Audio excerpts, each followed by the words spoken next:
Bonjour, bonjour, bien-aimés, bonjour, bonsoir, ça dépend à quelle heure vous allez écouter cet audio.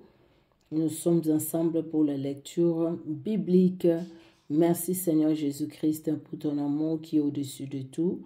Merci Seigneur pour ta fidélité, ta bonté, pour ta grâce dans nos vies. Merci de bénir ces moments. Et merci pour l'œuvre de Golgotha dans nos vies et dans nos familles. Au nom de Jésus-Christ. Amen. Bien-aimés dans le Seigneur, j'espère que vous allez bien par la grâce de Dieu. Nous tendons vraiment vers la fin de l'année et vers la fin aussi de la lecture biblique pour cette année, pour finir toute la Bible par la grâce de Dieu.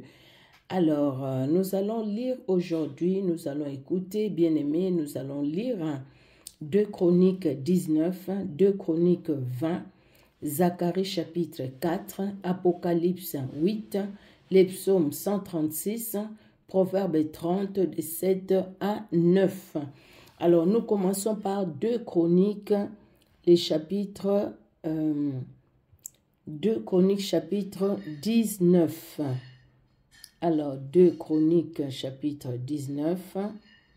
Nous suivons, bien-aimés, avec nos Bibles ouvertes au nom de Jésus-Christ. Ouverte, la Bible ouverte au nom de Jésus-Christ. Le second livre des Chroniques, chapitre 19. Josaphat, roi de Juda, revint en paix dans sa maison à Jérusalem. Jéhu, fils de Hanani, le prophète, alla au-devant de lui. Et il dit au roi Josaphat, « Doit-on secourir le méchant, et aimes-tu ceux qui haïssent l'Éternel? À cause de cela, l'Éternel est irrité contre toi. Mais il s'est trouvé de bonnes choses en toi, car tu as fait disparaître du pays les idoles, et tu as appliqué ton cœur à chercher Dieu. » Josaphat resta à Jérusalem. Puis il fit encore une tournée parmi le peuple, depuis Beer-Shéba jusqu'à la montagne d'Éphraïm, et il les ramena à l'Éternel, le Dieu de leur père. Il établit des juges dans toutes les villes fortes du pays de Juda, dans chaque ville. Et il dit aux juges, « Prenez garde à ce que vous ferez, car ce n'est pas pour les hommes que vous prononcerez des jugements, c'est pour l'Éternel qui sera près de vous quand vous les prononcerez. Maintenant que la crainte de l'Éternel soit sur vous. Veillez sur vos actes, car il n'y a chez l'Éternel notre Dieu ni iniquité, ni égard pour l'apparence des personnes, ni acceptation de présents. » Quand on fut de retour à Jérusalem, Josaphat y établit aussi, pour les jugements de l'Éternel et pour les contestations, des Lévites, des sacrificateurs et des chefs de maison paternelle d'Israël. Et voici les ordres qu'il leur donna. Vous agirez de la manière suivante. Dans la crainte de l'Éternel, avec fidélité et avec intégrité de cœur. Dans toute contestation qui vous sera soumise par vos frères, établis dans leur ville, relativement à un meurtre, à une loi, à un commandement, à des préceptes et à des ordonnances, vous les éclairerez afin qu'ils ne se rendent pas coupables envers l'Éternel, et que sa colère n'éclate pas sur vous et sur vos frères. C'est ainsi que vous agirez, et vous ne serez point coupables.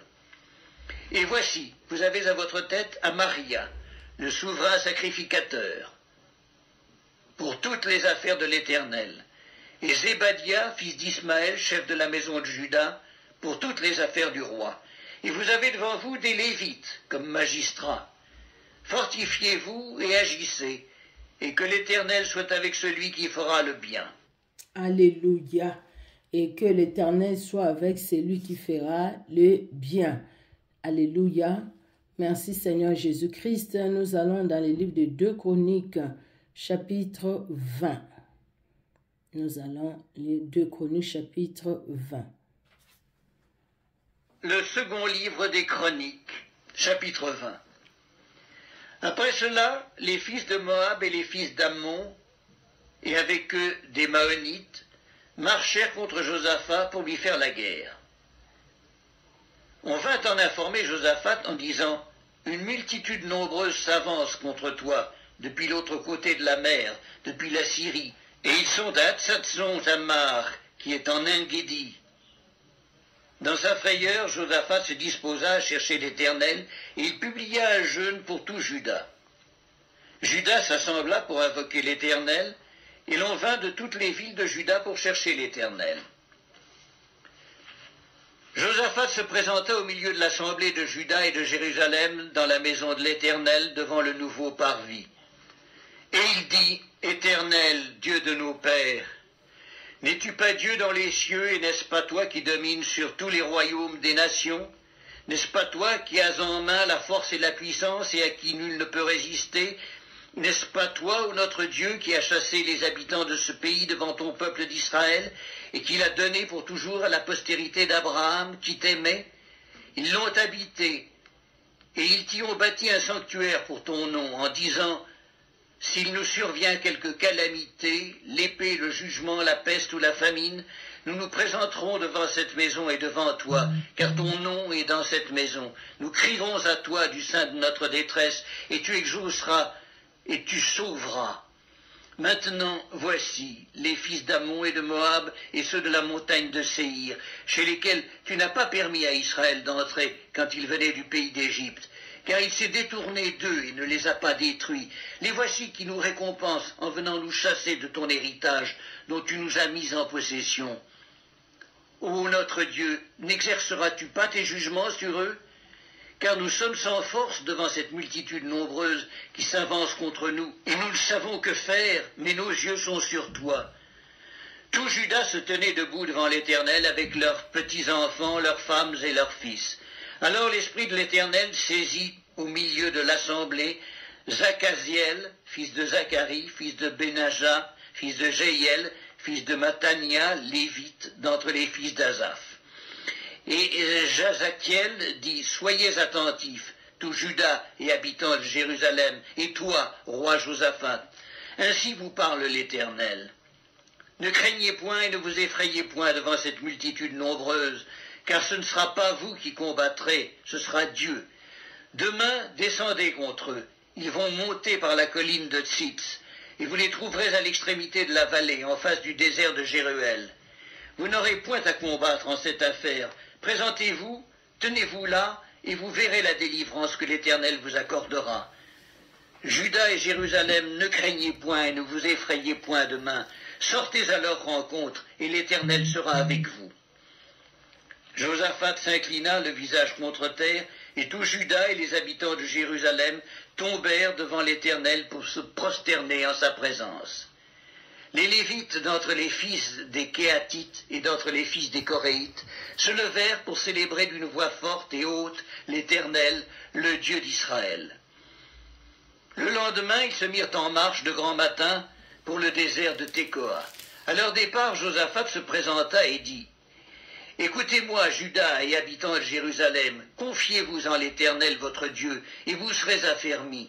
Confiez-vous en ses prophètes, et vous réussirez. » Puis, d'accord avec le peuple, il nomma des chantres qui, revêtus d'ornements sacrés et marchant devant l'armée, célébraient l'Éternel et disaient « Louez l'Éternel, car sa miséricorde dure à toujours. » Au moment où l'on commençait les chants et les louanges, l'Éternel plaça une embuscade contre les fils d'Ammon et de Moab et ceux de la montagne de Séhir qui étaient venus contre Juda. Et ils furent battus. Les fils d'Ammon et de Moab se jetèrent sur les habitants de la montagne de Séhir pour les dévouer par interdit et les exterminer. Et quand ils en eurent fini avec les habitants de Séhir, ils cédèrent les uns les autres à se détruire. Lorsque Juda fut arrivé sur la hauteur d'où l'on aperçoit le désert, ils regardèrent du côté de la multitude, et voici, c'étaient des cadavres étendus à terre, et personne n'avait échappé. Josaphat et son peuple allèrent prendre leurs dépouilles, ils trouvèrent parmi les cadavres d'abondantes richesses et des objets précieux, et ils en enlevèrent tant qu'ils ne purent tout emporter. Ils mirent 3 jours au pillage du butin, car il était considérable. Le 4e jour, ils s'assemblèrent dans la vallée de Béraka, où ils bénirent l'Éternel. C'est pourquoi ils appelèrent ce lieu vallée de Béraka, nom qui lui est resté jusqu'à ce jour. Tous les hommes de Juda et de Jérusalem, ayant à leur tête Josaphat, partirent joyeux pour retourner à Jérusalem, car l'Éternel les avait remplis de joie en les délivrant de leurs ennemis. Ils entrèrent à Jérusalem et dans la maison de l'Éternel, au son des luttes et des harpes et des trompettes. La terreur de l'Éternel s'empara de tous les royaumes des autres pays lorsqu'ils apprirent que l'Éternel avait combattu contre les ennemis d'Israël. Et le royaume de Josaphat fut tranquille, et son Dieu lui donna du repos de tous côtés.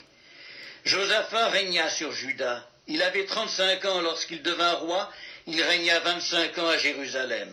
Sa mère s'appelait Azuba, fils de Shifti. Il marcha dans la voie de son père Asa et ne s'en détourna point, faisant ce qui est droit aux yeux de l'Éternel. Seulement les hauts lieux ne disparurent point, et le peuple n'avait point encore le cœur fermement attaché au Dieu de ses pères. Le reste des actions de Josaphat, les premières et les dernières, cela est écrit dans les mémoires de Jéhu, fils de Hanani, lesquels sont insérés dans le livre des rois d'Israël. Après cela, Josaphat, roi de Juda, s'associa contre le roi d'Israël, Akazia, dont la conduite était impie. Il s'associa avec lui pour construire des navires destinés à aller à Tarsis, et ils firent les navires à Etzjon-Géber. Alors Eliezer, fils de Dodava, de Maresca, prophétisa contre Josaphat et dit « Parce que tu t'es associé avec Akazia, l'Éternel détruira ton œuvre. » Et les navires furent brisés et ne purent aller à Tarsis. Dieu est grand, notre Dieu est vraiment redoutable. Regardez quand Josaphat marche avec Dieu, comment Dieu donne la victoire aux enfants d'Israël. Mais quand il va s'associer, attention aux alliances, attention aux associations. Bien-aimés dans le Seigneur, la Bible est claire. Voilà que ce qu'il a construit a été détruit à cause d'une alliance, à cause d'une association avec quelqu'un qui n'honorait pas Dieu, avec quelqu'un qui était idolâtre. Bien-aimés dans le Seigneur, que Dieu nous aide au travers de ces lectures bibliques. Nous allons dans le livre de Zacharie au chapitre 4. Alors, Zacharie chapitre 4. Voilà, Zacharie 4. Zacharie chapitre 4. L'ange qui parlait avec moi revint, et il me réveilla, comme un homme que l'on réveille de son sommeil. Il me dit, « Que vois-tu » Je répondis, « Je regarde, et voici, il y a un chandelier tout d'or, surmonté d'un vase et portant 7 lampes, avec 7 conduits pour les lampes qui sont au sommet du chandelier. Et il y a près de lui 2 oliviers, l'un à la droite du vase et l'autre à sa gauche. Et reprenant la parole, je dis à l'ange qui parlait avec moi, « Que signifient ces choses, mon Seigneur ?»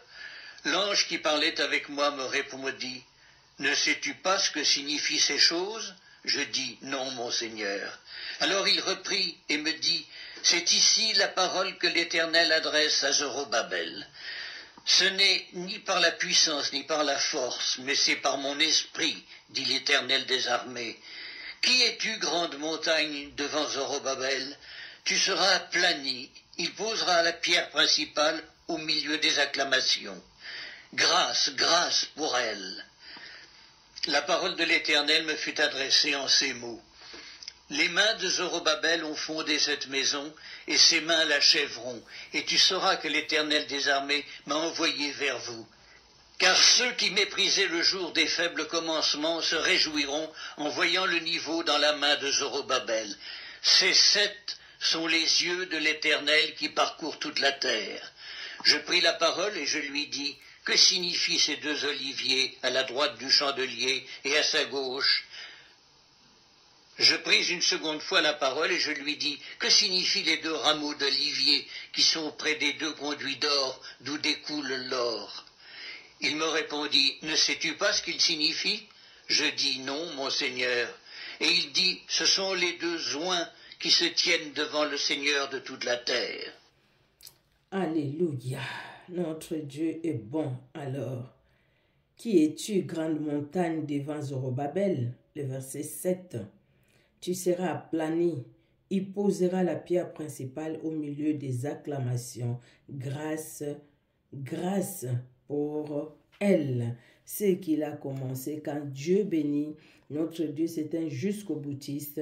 Son œuvre dans nos vies, ce qu'il a commencé, il va avec jusqu'au bout. Ce qui nous donne de faire, si nous demeurons en lui, le Seigneur nous donne aussi la capacité, la force d'achever ce que nous avons commencé. Amen, amen.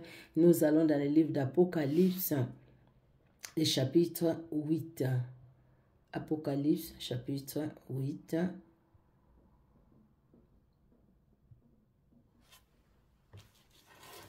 Apocalypse de Jean, chapitre 8. Quand il ouvrit le 7e sceau, il y eut dans le ciel un silence d'environ une demi-heure. Et je vis les 7 anges qui se tiennent devant Dieu, et 7 trompettes leur furent données. Et un autre ange vint, et il se tint sur l'autel, ayant un encensoir d'or. On lui donna beaucoup de parfums, afin qu'il les offrît avec les prières de tous les saints sur l'autel d'or qui est devant le trône. La fumée des parfums monta avec les prières des saints de la main de l'ange devant Dieu. Et l'ange prit l'encensoir, le remplit du feu de l'autel et le jeta sur la terre. Il y eut des voix, des tonnerres, des éclairs et un tremblement de terre. Et les 7 anges qui avaient les 7 trompettes se préparèrent à en sonner. Le premier sonna de la trompette. Il y eut de la grêle et du feu mêlé de sang qui furent jetés sur la terre. Et le tiers de la terre fut brûlé, et le tiers des arbres fut brûlé, et toute l'herbe verte fut brûlée. Le second ange sonna de la trompette, et quelque chose comme une grande montagne embrasée par le feu fut jetée dans la mer. Et le tiers de la mer devint du sang, et le tiers des créatures qui étaient dans la mer, et qui avaient vie mourut, et le tiers des navires périt. Le 3e ange sonna de la trompette, et il tomba du ciel une grande étoile ardente, comme un flambeau, et elle tomba sur le tiers des fleuves et sur les sources des eaux. Le nom de cette étoile est Absinthe, et le tiers des eaux fut changé en absinthe. Et beaucoup d'hommes moururent par les eaux, parce qu'elles étaient devenues amères. Le 4e ange sonna de la trompette, et le tiers du soleil fut frappé, et le tiers de la lune et le tiers des étoiles, afin que le tiers en fût obscurci, et que le jour perdît un tiers de sa clarté, et la nuit de même. Je regardai, et j'entendis un aigle qui volait au milieu du ciel, disant d'une voix forte, « Malheur, malheur, malheur aux habitants de la terre, à cause des autres sons de la trompette des 3 anges qui vont sonner. » Oh mon Dieu. C'est la parole du Seigneur, bien-aimé dans les Seigneurs. Que Dieu bénisse sa parole dans nos cœurs et surtout, marchons dans la crainte de l'Éternel, malgré que les vents de foi sont contraires, mais tournons toujours nos regards vers notre Dieu. Les psaumes 136. Alors, les psaumes 136. Louez l'Éternel, car il est bon, car sa miséricorde durera toujours. Louez les dieux de Dieu, car sa miséricorde durera toujours. Louez les seigneurs de Seigneurs, car sa miséricorde durera toujours. C'est lui qui seul fait des grands prodiges, car sa miséricorde durera toujours. C'est lui qui a fait les cieux avec intelligence, car sa miséricorde durera toujours. C'est lui qui a étendu la terre sur les eaux, car sa miséricorde dure à toujours. C'est lui qui a fait les grands luminaires, car sa miséricorde dure à toujours. Les soleils pour présider au jour, car sa miséricorde dure à toujours. La lune et les étoiles pour présider à la nuit, car sa miséricorde dure à toujours. C'est lui qui frappa les Égyptiens dans leur premier-né, car sa miséricorde dure à toujours, et fit sortir Israël du milieu d'eux, car sa miséricorde dure à toujours. À main forte et à bras étendus, car sa miséricorde dure à toujours. C'est lui qui coupa en deux la mer rouge, car sa miséricorde dure à toujours. Qui fit passer Israël au milieu d'elle, car sa miséricorde dure à toujours. Et précipita Pharaon et son armée dans la mer rouge, car sa miséricorde dure à toujours. C'est lui qui conduisit son peuple dans les déserts, car sa miséricorde dure à toujours. C'est lui qui frappa des grands rois, car sa miséricorde dure à toujours. Qui tua des rois puissants, car sa miséricorde dure à toujours. Sion, roi des Amoréens, car sa miséricorde dure à toujours. Et Og, roi des Basans, car sa miséricorde dure à toujours. Et donnant leur pays en héritage, car sa miséricorde dure à toujours. En héritage à Israël son serviteur, car sa miséricorde dure à toujours. C'est lui qui s'est souvint de nous quand nous étions humiliés, car sa miséricorde dure à toujours, et nous délivra de nos oppresseurs, car sa miséricorde dure à toujours. C'est lui qui donne la nourriture à toute chair, car sa miséricorde dure à toujours. Louez les dieux des cieux, car sa miséricorde dure à toujours. Alléluia. C'est lui qui nous garde et qui nous protège, car sa miséricorde dure à toujours. C'est lui qui a un plan merveilleux pour chacune de nos vies, car sa miséricorde dure à toujours. Alléluia. Nous les louons pour l'œuvre de Golgotha, car sa miséricorde dure à toujours. Le reste est là, c'est moi qui l'ai dit. Dans les psaumes que nous venons de lire, 136, ça finit par ces versets 26. Louez les dieux des cieux, car sa miséricorde dure à toujours. Alléluia, alléluia. Nous allons finir par Proverbe 30, des 7 à 9. Proverbe 30, des 7 à 9. Je te demande deux choses, ne me les refuse pas avant que je meure. Éloigne de moi la fausseté et la parole mensongère. Ne me donne ni pauvreté ni richesse. Accorde-moi le pain qui m'est nécessaire. De peur que dans l'abondance, j'interrenie et ne dise qui est l'Éternel, ou que dans la pauvreté, je ne dérobe et ne m'attaque au nom de mon Dieu. Merci Seigneur Jésus-Christ pour ta parole qui est la vérité, ta parole qui est la vie. Merci Père parce que le Saint-Esprit nous aide, Éternel, à comprendre ta parole, même pas tout, mais tu permets que nous puissions comprendre même un verset. Merci Éternel. Merci de bénir nos familles, bénir nos bien-aimés qui nous suivent sur Facebook et ceux qui nous suivent qui suivent ta parole, cette parole avec nous sur Facebook et sur YouTube. Bénis aussi chacune de nos familles. Au nom de Jésus-Christ. Amen. Amen, amen. Que Dieu dans son amour vous bénisse. Au revoir.